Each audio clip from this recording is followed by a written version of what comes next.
Oi pessoal, tudo bem? Sou Rodrigo Perdigão, engenheiro hidrotécnico e atualmente aluno do mestrado de Hidráulica e Recursos Hídricos aqui da UFMG. E hoje eu estou trazendo essa ferramenta, que é o Python, controlando, automatizando, manipulando ferramentas do RecRas, porque tenho conversado com vários colegas que trabalham com recursos hídricos, seja aqui no mestrado mesmo, seja em consultoria, e eles têm demonstrado interesse e uma certa curiosidade de como fazer isso. Então, eu estou trazendo esse assunto da minha dissertação. Hoje eu vou trazer um exemplozinho de como fazer isso com o RecRas unidimensional, mas em dissertação tenho trabalhado com automatizações no REC 2D, bidimensional, no modelo bidimensional. E então vamos lá. Antes de abrir aqui a minha janelinha e começar a mostrar como é que eu faço isso no código mesmo, eu queria falar um pouquinho sobre o porquê de automatizar, por que utilizar o Python para automatizar o RecRas. E uma primeira aplicação que a gente pode pensar seria uma calibração automática, tendo em vista que nas modelagens hidrodinâmicas de eventos de inundação naturais especificamente, algo que é muito feito é a calibração, Então, se você tem dados observados de cheias históricas, você pode utilizar aqueles dados de nível d'água observados para calibrar alguns parâmetros do modelo, e principalmente o que vem sendo feito é a calibração do coeficiente de rugosidade, E essa calibração ela pode demandar muito tempo, muito esforço manual, se feito de forma manual, mas também pode ser feito de forma automática, como a gente vai ver aqui, variando automaticamente o coeficiente de rugosidade e buscando uma melhor calibração do modelo. Falando agora de modelagem de inundação de eventos de ruptura de barragem, por exemplo, uma outra possibilidade que surge é a consideração de variação nos parâmetros de brecha de ruptura. Então, variando o parâmetro de brecha de ruptura, obter resultados probabilísticos, Ou seja, rodar uma série de simulações, como a de Monte Carlo, por exemplo, e ter uma resposta probabilística aí de inundação. O MacBridge, ele é um software que ele foi desenvolvido por alguns profissionais que até já trabalharam com o desenvolvimento do RecRas, e ele permite que a gente faça isso, que considere distribuições probabilísticas uniforme ou normal para os parâmetros de largura da brecha, tempo de formação da brecha, e obter, no caso, hidrogramas probabilísticos, no caso do MacBridge. A gente vai ver aqui com Python que dá para fazer tanto os hidrogramas probabilísticos com o uso do RecRas, como também o próprio cálculo das manchas de inundação, dos mapas de inundação, de forma probabilística também, rodando uma série de simulações. Bom, essas são algumas aplicações que surgem. A gente pode citar outras, como por exemplo, já tem estudos que apresentam a utilização de automatização também em simulações sedimentológicas, também é uma possível aplicação. Agora com o RecRas 6.0 também, eu não consegui ainda aplicar o RecRas Controller nele, que é o nome dessa ferramenta que a gente vai ver, da utilização da linguagem de programação para controlar o REC, mas a gente está na versão beta ainda, então vou esperar a versão finalizada já a ser lançada para ver como é que faz isso de uma forma melhor, porque também surge uma série de possibilidades de variações em simulações de mineração, de barragem de rejeito, por exemplo, dentre outras, aí, trabalhando com fluidos não newtonianos. Também abre um leque grande de possibilidades. Bom, mas falando nisso já entendendo o porquê, de quais são as vantagens de utilizar a programação para automatizar o RecRas, vamos começar já para a mão na massa, Eu vou trazer antes disso só uma referência aqui que para mim é fundamental, Breaking the RecRas Code, o livro de Christopher Godel. Ele para mim foi meio que uma bíblia, E eu acho que ela é uma bíblia para quem quer trabalhar com a automatização do RecRas. Nesse livro ele trabalha com VBA, a linguagem VBA para automatizar o RecRas, mas ele explica muito bem a noção, a ideia de como fazer isso em outras linguagens, Tanto que existe uma série de aplicações já com MATLAB, com Python e principalmente com essas três, VBA, Python e MATLAB, controlando o RecRas, certo? Então agora eu vou abrir aqui o Python, eu vou aparecer aí no cantinho agora, para a gente fazer algumas aplicações. Eu configurei o modelo, vou mostrar ele para vocês depois, o modelo unidimensional, como eu falei, para a gente começar do mais simples.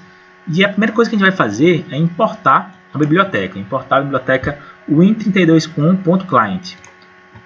Importei ela aqui. A próxima etapa é atribuir a esse RC, eu coloquei RC de forma arbitrária, de RAS Controller, atribuir a esse objeto uma série de funções, ou seja, descarregar essas funções do RecRas nesse objeto RC. Ela funciona dessa forma aqui, por meio desse dispatch. E aqui dentro a gente coloca o res e a versão dele, né? Então, se eu estiver trabalhando com o res 503, por exemplo, eu colocaria res 503. Como é o 507 que eu estou utilizando, eu coloquei assim, tá bom?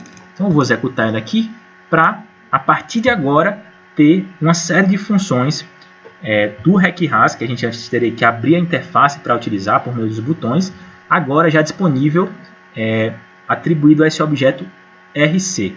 Então, vamos rodar uma primeira função, que é o RC ShowRes.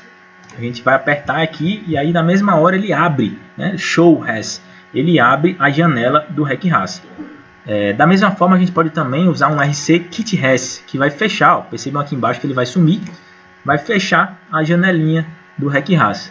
Mas vamos voltar com ela aberta mesmo, porque fica mais fácil de visualizar. Depois dela aberta, eu posso dar um rc.projectOpen, mais uma função que tem nessa biblioteca, né, que é o Hack-RAS Controller. E aqui eu coloquei o diretório, o caminho do meu arquivo PRJ, né, do meu projeto, que foi previamente montado, já configurado com relação à geometria.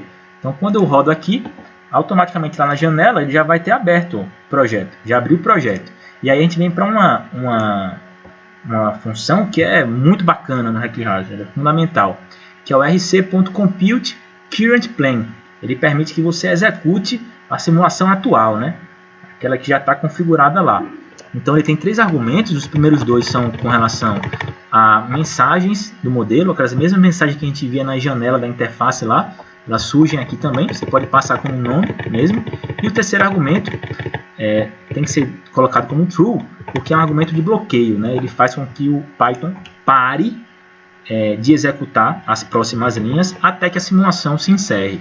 Então, quando eu coloco esse true aqui, ele pausa um pouco o Python, né? Ele não lê a próxima linha porque ele quer esperar a simulação acabar, que é o que a gente quer mesmo, né? Quer esperar a simulação acabar para ir para a próxima linha. E aí na próxima linha a gente tem aqui outra função, que é o Project Save. Ele permite que a gente salve o projeto. Eu vou rodar primeiro Compute Current Plane para a gente ver. Até agora a gente só tinha aberto ele. Quando eu rodar Compute Current Plane, aqui, essa linha, ele vai abrir para a gente a janela do Hack-RAS. Ele vai começar a simulação já de cara, sem a gente ter apertado em nada da interface, né? Nessa hora aqui eu vou dar um pequeno corte no vídeo, para a gente não perder tempo, não ficar muito comprido, mas já a gente retorna. Bom, pessoal, continuando, né? A simulação já rodou. Eu vou voltar aqui para o nosso código, porque depois da simulação ter sido já executada, eu vou dar um Project Save, né? Vou salvar a simulação que acabou de ser executada, e por fim vou dar um KitRes. Você vai perceber que vai sair aqui de baixo, o Hack-RAS vai ser fechado, né? Ou seja, finalizamos uma simulação. Essa foi uma simulação muito simples. Eu vou até abrir aqui novamente o Hack-RAS da forma que a gente já tinha feito anteriormente, para mostrar o que foi simulado, né? Eu fiz um exemplo aqui bem didático mesmo, uma simulação unidimensional, por enquanto, porque é o mais simples, de uma região no Rio Doce, aqui já próximo ao município de Resplendor, já chegando na divisa com o estado do Espírito Santo, né? Então fiz uma simulação aqui simples por enquanto, mas que a gente pode evoluir depois para uma série de outras aplicações. E aí, essa simulação simples que eu fiz, apesar de ser algo bem tranquilo aqui, o grande barato aqui, a grande novidade é o que pode vir nesse meio aqui, né? Ou seja, entre a abertura do projeto e a execução da simulação, o que pode vir aqui no meio é uma edição de parâmetros de modelo, né? Então é aqui no meio que eu posso editar, por exemplo, a variar o coeficiente de rugosidade. Eu posso variar os parâmetros de brecha de uma barragem. Eu posso variar um parâmetro de volume de um reservatório. Uma série de parâmetros eu posso variar aqui no meio e continuar rodando essas simulações automáticas, né? Posso colocar uma estrutura de repetição aqui no início, né? E a partir daí rodar uma série de simulações usando o método de Monte Carlo ou não, ou usando outra metodologia para tanto fazer calibrações automáticas, se for a intenção, como também fazer estudos probabilísticos com variação de parâmetros, análise de sensibilidade, certo? Bom, é isso. Era isso que eu queria trazer aqui hoje. Eu acho que foi o começo, né? A primeira apresentação da ferramenta. Vou deixar aberto aí para vocês comentarem alguma coisa que acharem interessante, alguma dúvida, alguma coisa que ficou confuso, ou alguma curiosidade mesmo. E aí eu vou trazer próximos vídeos tratando de outros temas, né? Mostrando como partir daqui para um mapa de inundação probabilístico, por exemplo, a partir dessas variações, né?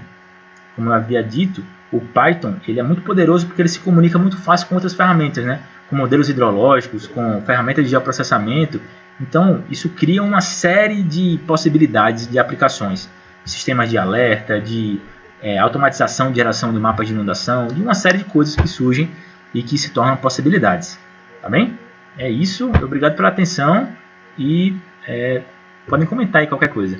Até mais.